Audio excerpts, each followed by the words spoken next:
premier épisode où on va parler de sexualité avec notre invitée. Je vous la présente tout de suite. Bonjour Mélanie. Hello Mathieu. Alors Mélanie, merci d'être là. Merci à vous pour l'invitation. Alors Mélanie, tu as un métier, j'allais dire, un peu hors du commun, ce qui est très drôle. Pardon. Quand j'en ai parlé autour de moi, ça a fait réagir. Ouais, j'imagine.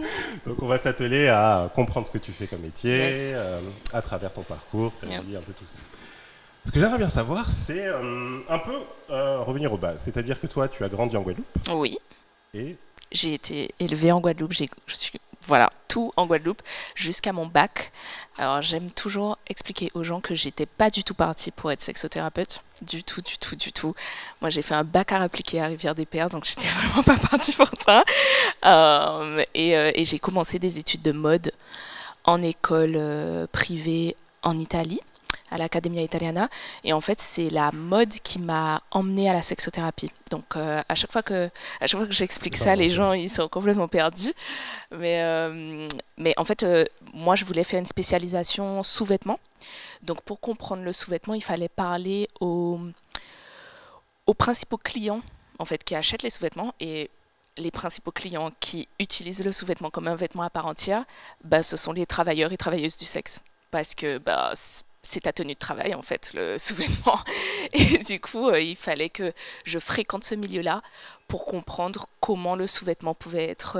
ah ouais, ça c'est énorme. Alors tu me racontes cette étape, c'est-à-dire que tu as dit bonjour, tu es allé voir les Ouais, c'est travailleurs ça. du sexe. C'est exactement ça. C'est-à-dire que ben, on parlait, par exemple, en fait, j'explique toujours aux gens, il y a une différence entre un styliste et un designer de mode. C'est que le styliste va composer avec quelque chose qui est déjà fait, un vêtement ou n'importe quoi qui est déjà créé, alors qu'un designer va vraiment penser le vêtement pour qu'il soit mieux, plus confortable. Et du coup, ben, c'était très intéressant d'aller voir des stripteaseuses, par exemple, et de leur dire comment on peut améliorer vos sous-vêtements pour que vous puissiez travailler mieux. Tu vois, enfin, c'est très... Ça perd de rien, quoi. Non, Wow, mais c'est génial. c'est le métier, en fait. Et tu as fait ça en Italie, du coup. Ben, en fait, j'ai commencé en Italie, après, je suis partie à Paris, et du coup, j'ai continué à Paris. Et c'est en fréquentant le milieu de l'entertainment pour adultes, en fait, que je me suis dit, mais est-ce que ça existe la thérapie pour tout ce qui est lié à la sexualité?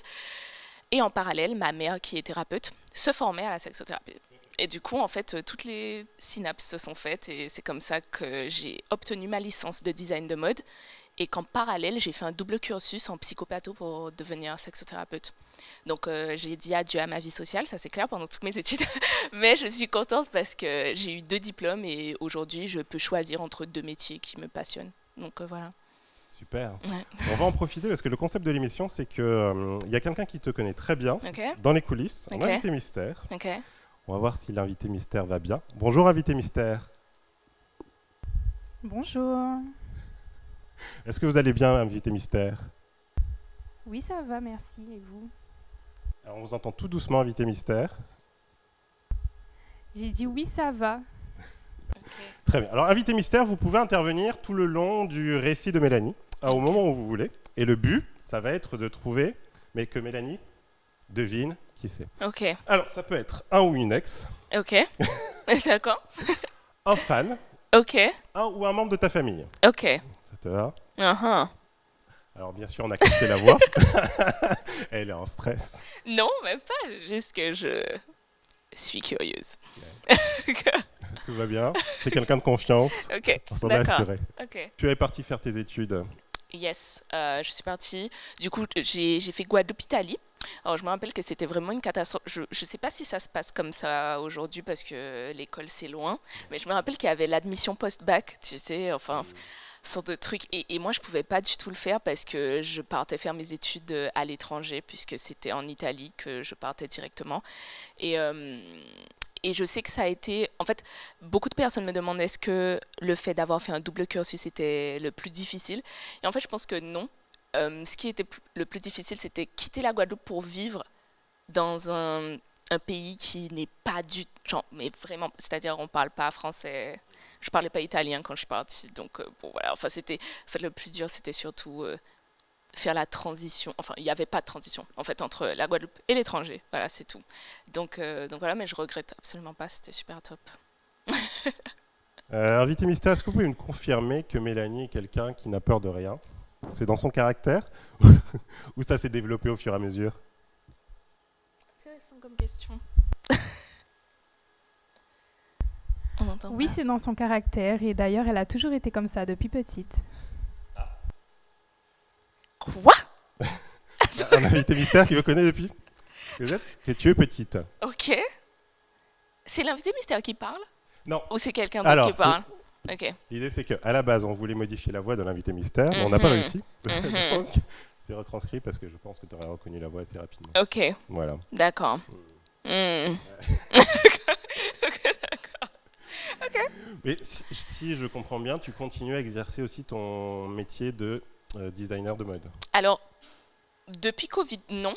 Parce que, pour des raisons très simples, en fait, quand tu es confiné chez toi, t'as pas besoin de vêtements. En fait, c'est pas- donc, en fait, le choix a vite été fait. Le choix a vraiment vite été fait. Je me suis dit, bon, est-ce que c'est la priorité des gens d'acheter des vêtements ou de faire appel à des designers ou quoi que ce soit? Et non. Par contre, c'était clairement la priorité. La santé mentale était clairement une priorité. Donc, ça a vite été, le choix a vite été fait. Donc, oui. D'ailleurs, j'ai dévoilé un truc, mais je le dévoile. mon Je Dieu. me permets de le dévoiler parce que c'est sur ton Instagram. Ok, d'accord. J'ai vu un truc, je sais plus. Alors, ça m'a fait beaucoup rire. L'invité ministère pourra confirmer. C'est que tu as dit sur ton Instagram que vous avez beaucoup plus de chances de me voir nu qu'habillé. Oui. C'est drôle parce que finalement, et c'est ce que j'ai un peu découvert, c'est que tu es d'une liberté Ok. énorme et tu assumes. J'aime beaucoup à travers la manière dont tu assumes finalement ta sexualité, ta liberté. Je pense que c'est un leitmotiv en fait. C'est vraiment ce que j'ai perçu sur ton Instagram. On regardera des vidéos plus tard, mais c'est vraiment ça. Ok. Et pour toi, la nudité, ça représente quoi du coup? Waouh, en fait, la question est archi intéressante parce que je la poserai de manière inversée. Qu'est-ce que l'habit représente pour moi? Parce qu'à partir du moment que tu nais nu, c'est la base. Enfin, tu vois, en fait, moi, je me dis, c'est plus intéressant de questionner pourquoi on s'habille que de questionner pourquoi on s'habille pas. Parce que si c'était vraiment une nécessité vitale, ben, tu naîtrais pas nu. Enfin, Surtout en Guadeloupe, j'allais dire. surtout en Guadeloupe, tu vois, en fait. Donc moi, à chaque fois, je dis aux gens, questionnez votre rapport à votre propre corps, parce que si vous pensez que vous devez cacher votre corps, ben, c'est parce qu'on vous a appris ça. Bien, en fait, on peut dissocier la nudité de la sexualité, par Ah exemple. oui, mais clairement, ah non, mais ça n'a rien à voir, ça n'a absolument rien à voir. D'ailleurs, Mathieu? Oui. Ah, l'invité mystère intervient. Oui, et je voulais révéler que, effectivement, de plus, depuis petite, elle n'a jamais eu peur de se promener toute nue, même dans le cadre familial. Ah, on a des indices. Là, c'est quelqu'un. c'est ma sœur. Alors, non, c'est pas ta sœur. Quoi? Bien essayé. Quoi? C'est pas... Invité mystère, vous me confirmez que vous n'êtes pas sa sœur. Je confirme. Est-ce que c'est une femme? Invité mystère, est-ce que vous êtes une femme? Je pense en être une. Ok. Quoi? Quelqu'un qui me connaît depuis petite? Oh mon Dieu. Ouais, Ok, du coup, bon, depuis l'enfance, ça va a être été, dur. Finalement, en fait, il y a quelque chose aussi qui est lié à ton caractère. Je pense qu'il y a ta formation, l'évolution, Ah oui, et oui. c'est pleinement lié à ton caractère. Ah oui, clairement. Non, non, non, clairement. Il y a beaucoup de personnes qui me disent, oh, mais la sexothérapie, c'est trop fun. Oh, machin, parce qu'ils voient mon Instagram et ils se disent, ouais, mais c'est trop cool. Et je leur dis, je pense que ça a l'air fun parce que je suis moi. Mais vous allez voir n'importe quel autre sexothérapeute, ce sera sans doute pas la même dynamique. Après, il y a vraiment... Enfin, je mets surtout en avant la partie fun, mais par exemple, je sais que je manque cruellement de tact. Et c'est archi particulier d'être thérapeute et de manquer de tact, mais du coup, je le sais. Et ça fait que tout le temps, je dis aux gens, si vous n'êtes pas prêt à entendre des choses, ne venez pas me voir. Parce qu'en fait, vous allez venir en consultation et vous allez penser que je vais vous caresser dans le sens du poil, alors que pas du tout. C'est vraiment pas parce que je suis votre thérapeute que je vais vous dire t'inquiète pas. Si c'est toi qui as merdé d'une certaine manière, je vais clairement te dire que c'est toi qui as merdé. Même si je suis ton thérapeute ou quoi que ce soit. Donc oui, je pense que tout ça fait partie de mon caractère. Et je dirais que certaines personnes pourraient qualifier mon rapport à la nudité comme étant décalé, tu sais. Et je pense que, enfin, je pense que beaucoup de choses dans ma personnalité est décalée. donc voilà. Mathieu? Oui. D'ailleurs, elle passe ses journées à faire des réels. Tu passes tes journées à faire des réels, c'est ça? Alors, c'est définitivement pas ma sœur, parce que ma sœur n'aurait pas dit ça. Quelqu'un qui... Quoi? Est-ce que c'est ma mère? C'est ma mère. Oh, ma mère aurait carrément dit ça. Invité mystère, est-ce que vous êtes la mère de Mélanie? C'est moi.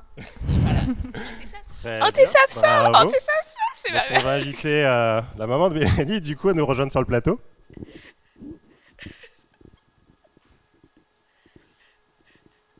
Ma mère aurait carrément dit ça. Alors là, elle s'est vendue elle-même. Je la connais bien.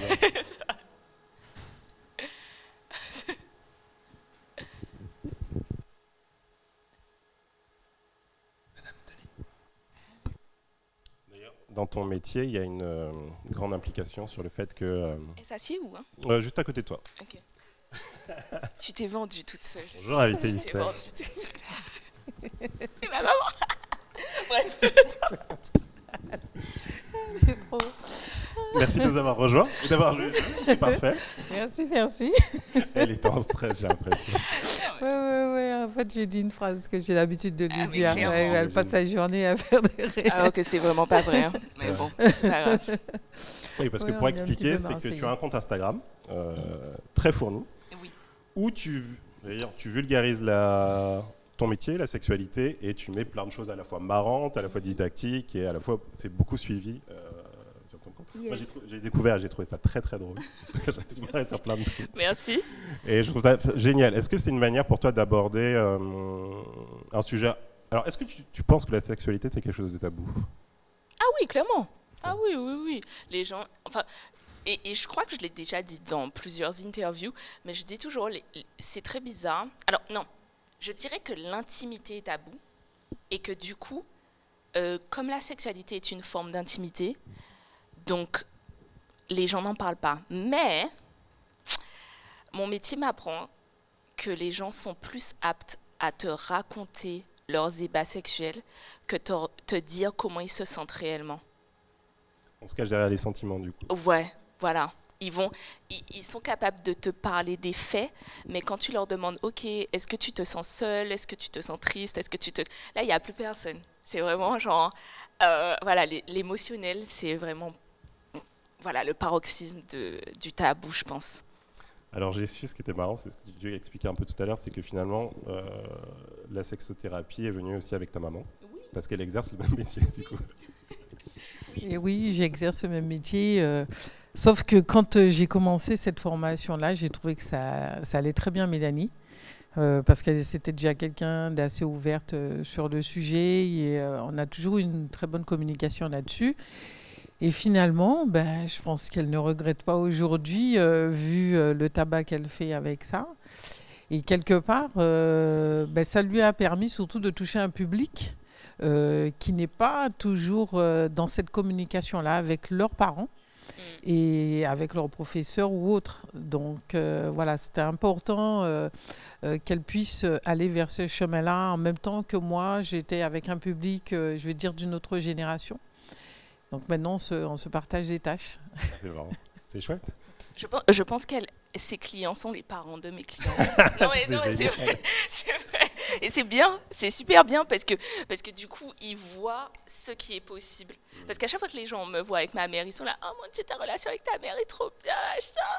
Et en fait, je leur dis, ça sort pas de nulle part. C'est vraiment parce qu'il y a du travail derrière. Oui, parce que ce que j'allais dire, c'est que aussi tu es très jeune finalement. Oui, c'est vrai. Oui, c'est vrai. Et c'est impressionnant le parcours que tu as, on discutait tout à l'heure avec ta maman, le parcours que tu as à ton âge finalement, de ne pas avoir de prendre de risques, de partir à l'étranger, je ne savais pas avoir les travailleuses du sexe.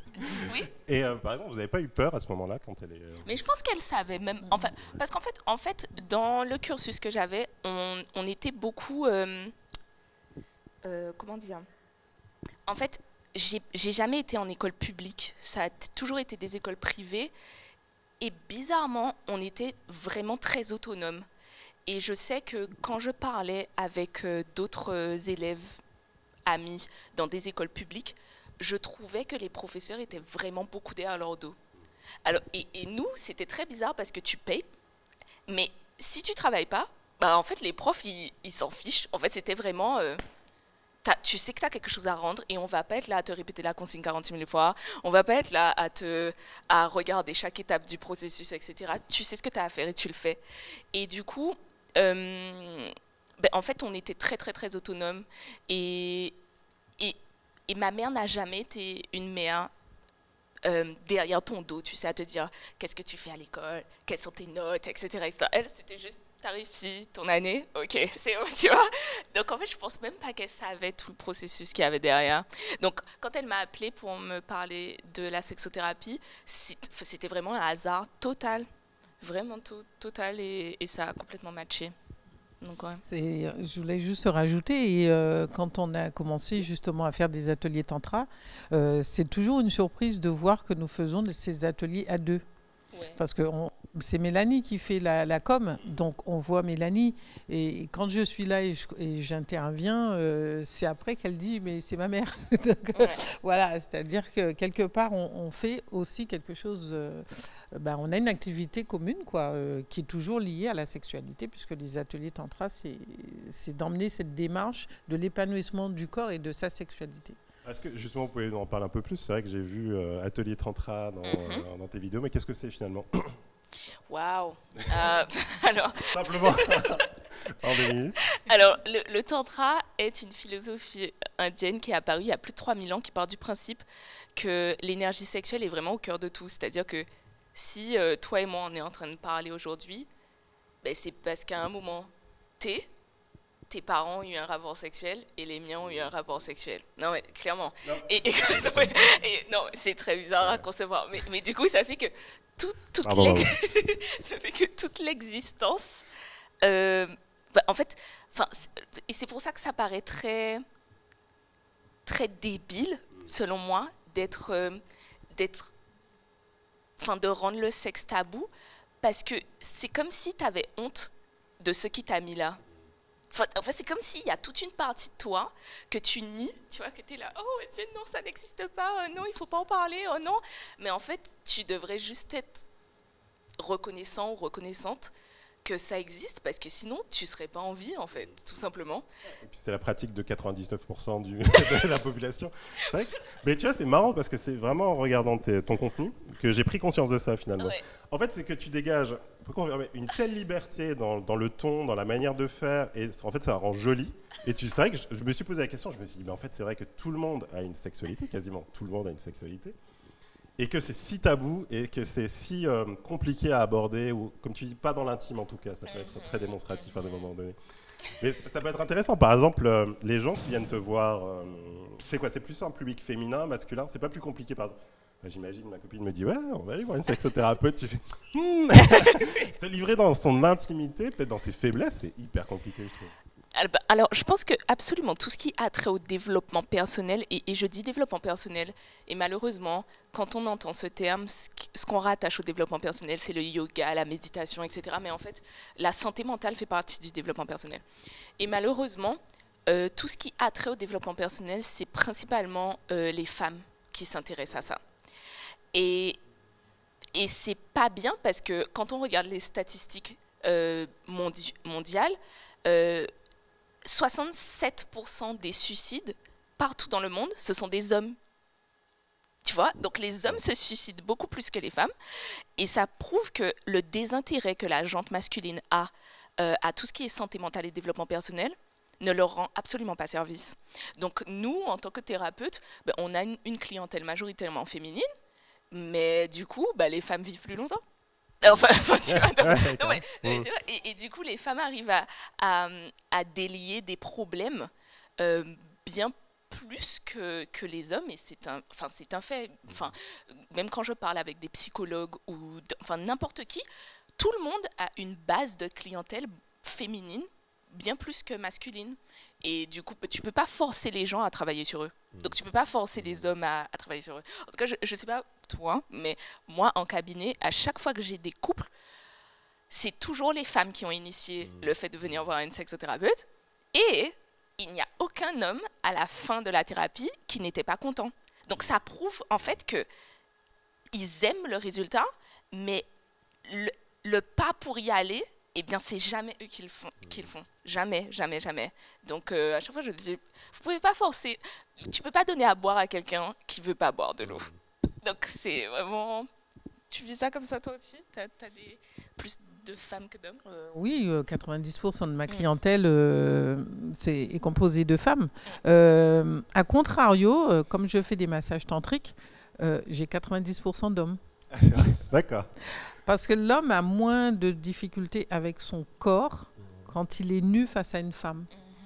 Parce que ça reste toujours dans une démarche je ne vais pas dire forcément de drague, mais voilà, c'est de comprendre que la femme a plus de mal avec son corps nu par rapport à un étranger ou même une femme, alors que l'homme n'a pas ce problème-là. Alors moi, je suis toujours surprise, donc je suis obligée de faire des appels pour dire aux femmes, mais prenez soin de vous, quoi. Alors que l'homme n'a pas ce problème-là. Et dans quel cas on peut venir voir une sexothérapeute du coup? Quels sont les cas? Est-ce que c'est forcément quand on a un problème? Est-ce que c'est forcément... ouais. Non, pas du tout. Je sais pas si toi tu fais ça, mais en tout cas moi j'ai l'impression que je fais beaucoup d'éducation sexuelle. Vraiment, vraiment beaucoup. Il y a pas mal de parents qui viennent me voir et c'est pas nécessairement pour leurs problèmes à eux, mais qui me disent je crois que mon enfant fait partie de la communauté LGBT, etc. Je connais rien dans ça. Est-ce que tu peux m'expliquer? Ou même des gens tout court qui viennent me voir et qui me disent je sais pas trop qu'est-ce qui se passe dans ma sexualité ou quoi que ce soit, mais il se passe ça. Est-ce qu'il y a un nom pour ça? Est-ce qu'il y a quelque chose? Tu vois, genre, en fait, je me rends compte que la plupart du temps, au-delà de la psychanalyse, je fais beaucoup d'éducation sexuelle, en fait. Donc, à chaque fois, j'aime dire que la sexothérapie, les raisons pour lesquelles on peut consulter une sexothérapeute sont vraiment très larges. Ça part de comprendre des choses, voilà, où on ne sait pas s'il y a des mots pour ça, ou tout simplement, et si on va à l'extrême du spectrum, il y a tout ce qui est lié au trauma, donc le viol, les abus, les agressions, tout ça. Donc en fait, c'est très large, parce que tu peux juste avoir des questionnements, ou être vraiment en souffrance parce qu'il y a eu un trauma. Donc voilà. Et comment on se protège finalement d'être en confrontation avec des choses assez lourdes, par exemple, chez vos patients? Comment on se protège? Oui, parce que des fois, ce n'est pas toujours évident. En face, nous avons des personnes qui racontent vraiment des choses, des fois insupportables. Mais on se protège parce que on apprend à respirer. C'est surtout ça, on apprend à respirer. Et la démarche qui veut que, en tant que professionnel, c'est se dire, il faut absolument que j'aide cette personne à sortir dans ce processus-là pour qu'elle obtienne un résultat pour que ça aille mieux demain. L'idée, c'est de se projeter dans du résultat du mieux et non pas rester sur la problématique. C'est surtout ça. Est-ce qu'un sexothérapeute a un sexothérapeute? Un peu comme un psychologue a un psychologue. Alors moi, je dirais que j'ai clairement une thérapeute. Alors là, ouais, je pense que j'aurais pas pu faire mon job ad vitam aeternam si j'avais pas de thérapeute. Parce que voilà, franchement, et c'est pour ça, il y a beaucoup de jeunes qui m'écrivent, qui sont toujours scolarisés, qui m'écrivent pour me dire « Waouh, Mélanie, la sexothérapie, ça a l'air trop fun, j'ai trop envie de devenir sexothérapeute. » Et je leur dis « Ne vous fiez pas à mon Instagram. » Parce qu'il y a vraiment des choses très drôles sur mon Insta, mais dans la vraie vie, si j'ai 8 clients dans la journée, il y en a 6 qui me racontent des choses terribles en fait, mais vraiment terribles. Et je sais que j'avais fait une story Instagram, mais encore sur le ton de l'humour, mais j'avais dit, s'il y avait une invasion d'extraterrestres, est-ce que vous pensez que les extraterrestres devraient tuer tous les humains sur la Terre ou juste en garder les meilleurs, tu vois. Et j'avais fait un sondage et la majorité des gens étaient là, garder les meilleurs. Et quelqu'un m'a demandé mon avis et j'avais dit, mais pour moi, on devrait tous nous exterminer. Et il y a plein de gens qui me disaient, mais comment tu peux penser comme ça en tant que thérapeute? Tu es très pessimiste pour une thérapeute, etc. Et je leur disais, en fait, je ne suis pas... En fait, je pense que la majorité des gens confondent réalisme et pessimisme. Et je dis toujours, vous pouvez avoir quelqu'un devant vous qui fait le bien. Mais vraiment, c'est un bon médecin, il est super génial, etc. Et en fait, ce même médecin frappe sa femme chez lui ou a violé des gens. Et vous savez pas. Et en fait, il ne faut pas voir l'humain que d'une seule facette. C'est pas « oh, c'est une bonne personne ». Non, une bonne personne peut aussi être une mauvaise personne dans certains cas. Et je sais que mes clients, parfois, me révèlent l'identité de leur agresseur. Et il y a des agresseurs qui sont dehors, là, qui ne payent pas du tout les crimes qu'ils ont faits. Et tu ne te douterais jamais que ces gens-là ont fait ce genre de choses. Et du coup, ça fait que, enfin, tu es obligé de vraiment prendre du recul face à l'humanité et à te dire, ok, d'accord, en fait, les humains, c'est aussi ça. Et c'est pas pour autant que tout le monde mérite la peine de mort, et c'est pas pour autant que tout le monde mérite des fleurs en se disant, waouh, t'es trop bien, etc., etc. Et du coup, je sais que moi, avoir une thérapeute, ça me permet vraiment de prendre du recul et de me dire, ok, tu as entendu des choses horribles ce mois-ci, mais ça va aller, genre tout le monde n'est pas terrible, tu sais. J'avais vraiment envie de te poser ces questions. C'est comment, à toutes les deux, comment on sépare sa vie privée